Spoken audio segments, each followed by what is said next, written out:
اور آگے فرمایا وَاتَّبَعُوا النُّورَ الَّذِي أُنزِلَ مَعَهُ، صحابہ کرام نے اس نور کی اتباع کر لی جو نور رسول اللہ کے ساتھ اتارا گیا تھا، وہ قرآن ہے، وہ حدیث ہے۔ صحابہ کرام نے قرآن و حدیث کی اتباع کر لی اور ایسی اتباع کر لی کہ حق ادا کر دیا۔ چنانچہ میں نے پہلے عرض کیا یہ لوگ شراب کے رسیا تھے، شراب نوشی کرتے تھے، لیکن جب شراب کی حرمت کا حکم نازل ہوا، حضرت انس بن مالک رضی اللہ تعالیٰ عنہ فرماتے ہیں کہ حضور صلی اللہ علیہ وسلم حضرت ابو طلحہ رضی اللہ تعالیٰ عنہ نے اپنے ساتھیوں کی دعوت کی تھی۔ کھانا کھانے کے بعد شراب کا دور چل رہا تھا، میں لوگوں کو شراب کی پیالے بھر بھر کے پیش کر رہا تھا۔ لوگوں نے شراب کے پیالے ہاتھوں میں پکڑے ہوئے تھے، منہ کے قریب لے جا چکے تھے، کیا گلی میں سے کسی بندے کی آواز آئی، الا ان الخمر قد حرمت، الا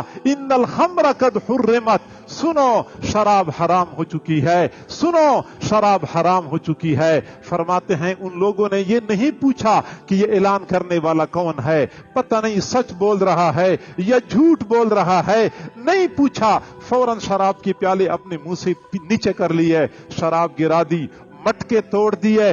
مدینہ کی گلیوں میں پانی کی طرح شراب بہ رہی تھی۔ وہ صحابہ کرام تھے جو حضور صلی اللہ علیہ وسلم کی جانب سے جاری ہونے والے ایک اعلان پر سال ہر سال کی عادت کو ایک لمحے میں ترک کر چکے تھے۔ رسول اللہ کے حکم کی اتباع، رسول اللہ پر نازل ہونے والے قرآن پاک کی اتباع۔ قرآن پاک میں اللہ رب العزت نے صحابیات کو حکم دیا وَقَرْنَ فِي بُيُوتِكُنَّ، اپنے گھروں میں قرار پکڑ لو۔ صحابیات گھروں سے باہر نہیں نکلا کرتی تھیں۔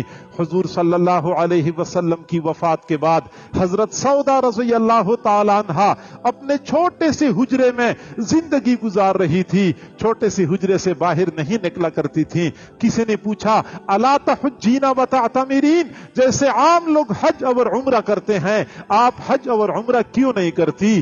مدینہ منورہ مکہ مکرمہ سے اتنا دور تو نہیں ہے، آپ آسانی سے حج اور عمرہ کر سکتی ہیں۔ حضرت سودا رضی اللہ تعالی عنہ نے جواب دیا قد حججت واعتمرت مع النبی صلی اللہ علیہ وسلم، میں نے حضور صلی اللہ علیہ وسلم کی معیت میں ایک مرتبہ حج کیا تھا، اسی حج کے سفر میں میں نے عمرہ کیا تھا۔ والآن امرنی ربی ان اقر فی بیتی، اب میرے رب نے مجھے حکم دیا ہے کہ میں گھر میں قرار پکڑ لوں، میں گھر سے باہر نہیں جاؤں گی۔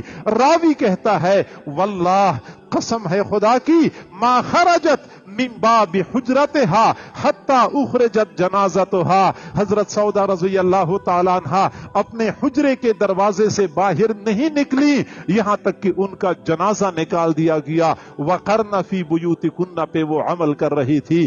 چنانچہ حضرات صحابہ کرام کا یہ چار امور میں ممتاز مقام تھا۔